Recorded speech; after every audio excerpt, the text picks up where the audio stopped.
This is vintage psychology for sleep.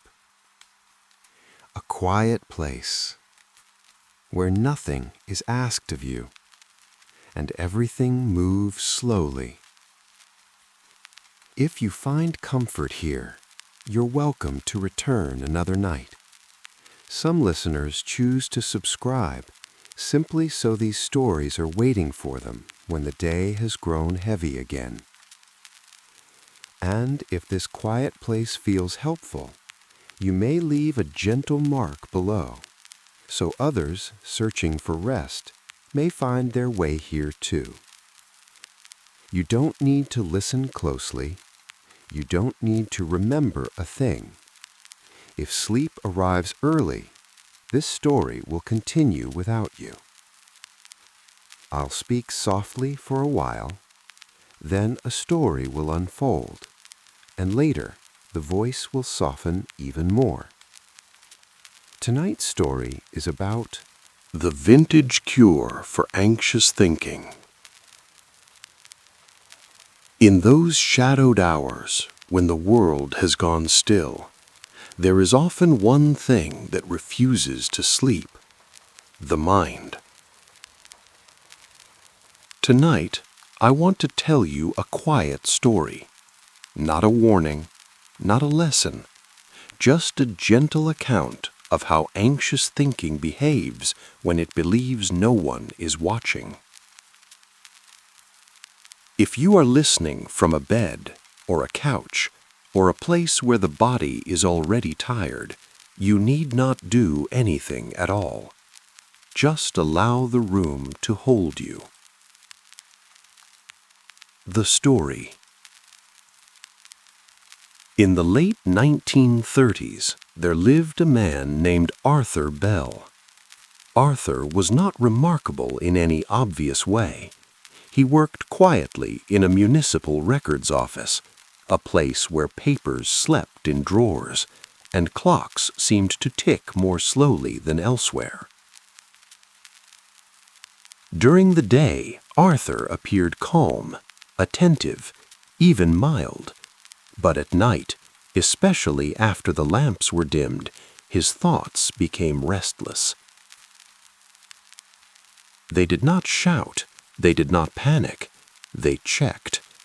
Did I file that document correctly? Did I phrase that sentence poorly? What if I overlooked something small that will grow larger by morning? Arthur would lie still, hands folded neatly on his chest, while his mind paced the room like a courteous but persistent guest. Arthur believed his anxious thoughts were signs of responsibility. He thought they appeared because something required fixing, and so he listened to them carefully, respectfully.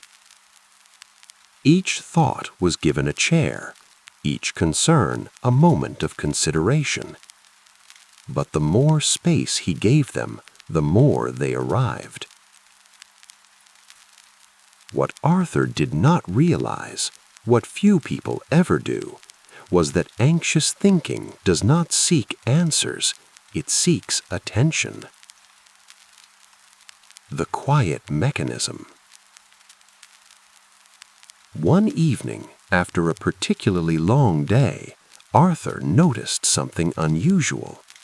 As he lay awake, replaying a harmless interaction from earlier, his thoughts did not move forward, they circled.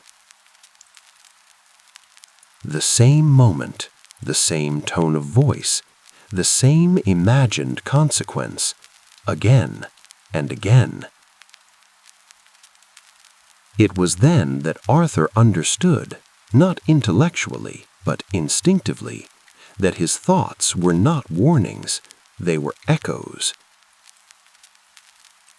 Like footsteps in an empty hallway, they sounded urgent only because the rest of the building was quiet. Anxious thinking grows louder at night for a simple reason. There is nothing else speaking, no tasks, no conversations, no daylight demands. And so the mind, unused to silence, fills the space with movement, not because danger is near, but because stillness feels unfamiliar. Arthur's thoughts were not predicting disaster, they were resisting rest. The metaphor. Arthur imagined his mind as a night watchman patrolling an already locked building, doors secured, lights dimmed, all in order. Yet the watchman continued his rounds, lantern in hand, checking the same doors again and again. Not because they were unlocked, but because stopping would mean trusting the quiet. Anxious thinking, you see, is not fear.